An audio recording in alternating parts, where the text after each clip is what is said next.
Olá pessoal, sejam bem-vindos a mais uma aula de álgebra matricial e vetorial. Aqui é a professora Fabiana e essa é a nossa aula 15. Na aula de hoje, nós iremos estudar projeção ortogonal. Então, nós vamos considerar dois vetores, U e V, como estão esboçados aqui nessa figura. E nós temos o seguinte, olha só, esses vetores eles podem ser do plano ou do espaço. Então, projetar o vetor V sobre U vai dar origem ao vetor representado pelo segmento orientado AD. Nós vamos denotar esse vetor com esse símbolo que está aqui, ó, com essa notação. Nós vamos ler projeção ortogonal de V sobre U. Esse D, ele está na reta que é perpendicular ao segmento orientado AB. Ou seja, aqui ele desce ortogonalmente, fazendo um ângulo de 90 graus.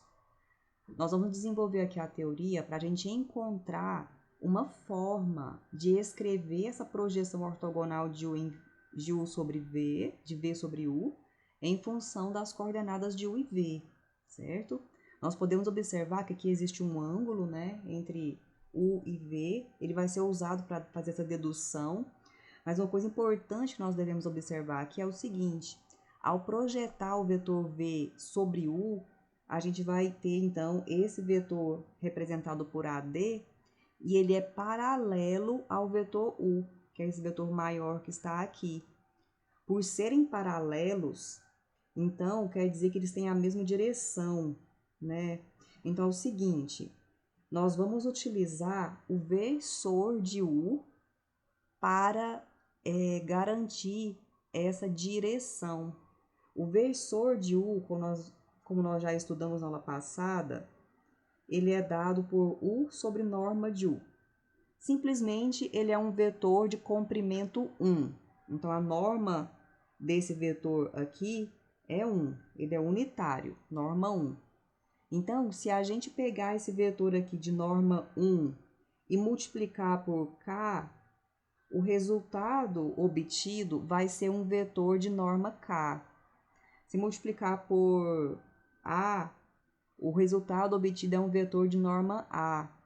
Então, ele é um vetor que ele serve para muitas coisas, ele é muito útil, inclusive aqui nessa situação. Então, olha só, nós podemos, então, garantir a direção da projeção ortogonal através do versor de U e multiplicar esse versor de U pelo comprimento do segmento orientado AD.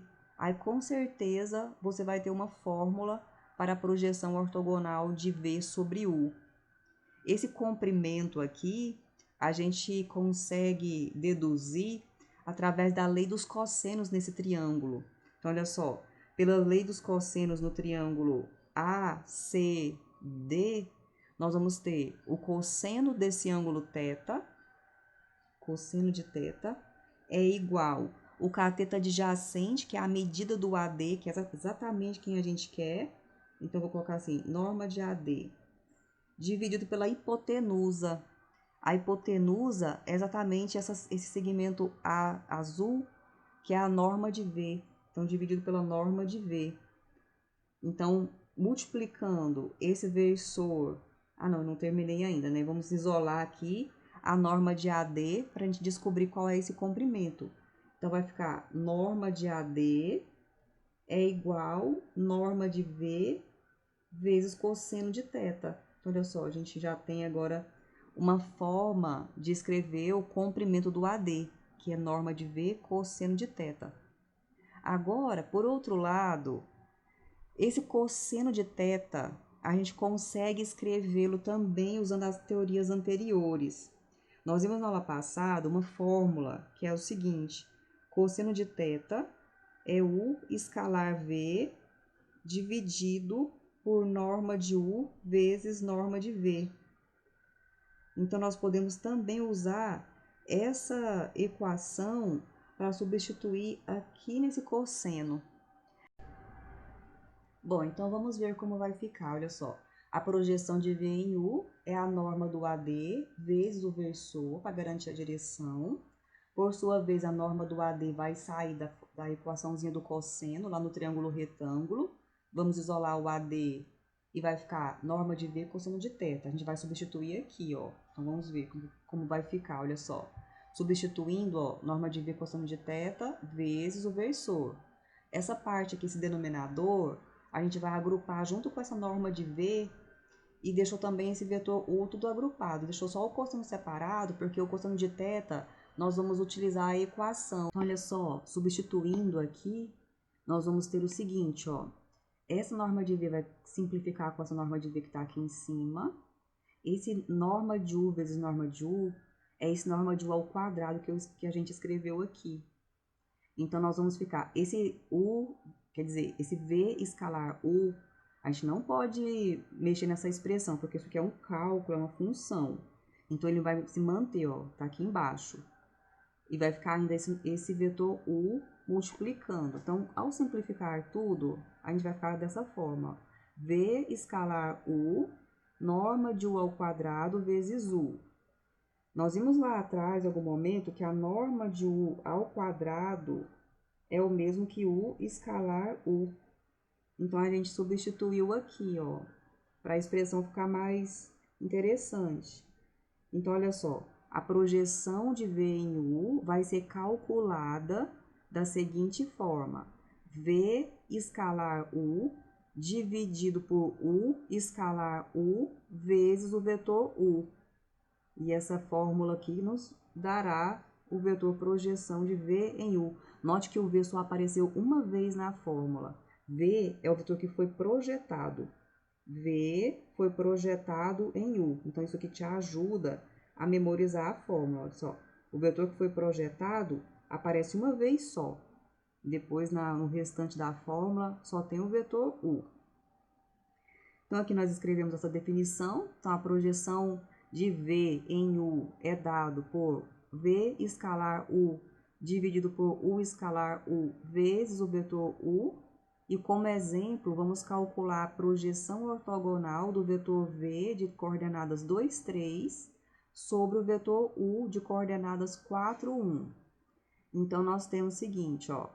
V escalar U é igual a coordenadas 2, 3 escalar coordenadas 4, 1, dividido por U escalar U, que é 4, 1, escalar 4, 1. Tudo isso vai multiplicar o vetor 4, 1. Então, esse parêntese inicial aqui, nós temos o cálculo do produto escalar, que é somar a multiplicação das coordenadas correspondentes, nos dará um número real. Então, ó, 2 vezes 4, 8, mais 3 vezes 1, 3. E aqui embaixo, 4 vezes 4, 16, mais 1 vezes 1.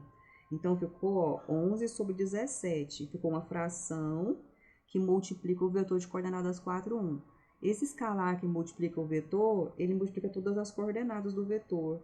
Então, vai ficar 11 17avos vezes 4, 44 sobre 17, e 11 sobre 17 vezes 1. Este aqui, então, é o vetor projeção ortogonal, que aqui nessa figura é esse aqui, ó, é o vetor AD. Projetor, aqui eu desenhei errado, né? Projetor V sobre U. V é o de cima. E U é o de baixo. Eu coloquei só as coordenadas aqui, o nome é errado, né? Aqui é V e aqui é U, certo? Bom, então, continuando com a teoria, nós vamos ver uma coisa interessante aqui, ó. Nós podemos usar a projeção ortogonal para escrever o vetor V como uma soma de dois vetores, onde um deles é paralelo ao vetor U e o outro ortogonal ao vetor U. Então, olha só, nós vamos chamar de W1 a projeção de V em U, e essa projeção é paralela a U. E vamos chamar de W2 o vetor DC, e ele é ortogonal a U. Aqui, para descobrir quem é o vetor DC, a gente faz o seguinte, a gente observa esse triângulo que tem aqui, né? Esse caminho. Então, olha só, partindo de A para D, depois de D para C, nós vamos ter, vou chamar aqui de W2, tá? W2, esse aqui eu vou chamar de W1. W1. Então, olha, se você fizer W1 mais W2, você vai ter o vetor que parte de A e termina em C, que é o vetor V. Agora, você isola o W2. Então, W2 é igual a V menos W1. Então, esse vetor aqui, ó, W2, ele é ortogonal ao vetor U, faz o ângulo de 90 graus aqui. Então, vamos aplicar isso num exemplo. Olha só, vamos utilizar a projeção ortogonal de V sobre U para escrever o vetor V na forma W1 mais W2, onde W1 é paralelo a U e W2 é ortogonal a U. Você pode fazer um esboço, um desenho para ajudar. Então, olha só, V foi projetado em U, você vai ter aqui a projeção, que a gente está chamando de W1, que ele é paralelo ao vetor U, e esse outro vetor aqui é o W2, que é ortogonal ao vetor U. Aqui foi o vetor V, foi projetado, V, certo? Então, olha só, no cálculo anterior, no exemplo anterior, a gente já encontrou a projeção. Então, agora é só concluir. Então, o W1 vai ser a própria projeção e o W2 será V menos W1, ou V menos a projeção, né? Esse aqui é o W1. Então, fazendo o cálculo aqui, a gente vai encontrar estas coordenadas, certo? Você pode fazer como exercício. Lembrando que a subtração de vetores é feita coordenada com coordenada, né? Então, vai ficar 2 menos 44 sobre 17, vírgula 3 menos 11 sobre 17. Vai tirar o mínimo múltiplo comum, né? E aí vai ficar com esses valores aqui, certo? Bom, agora você pode resolver alguns exercícios para praticar um pouco esse conceito de projeção ortogonal.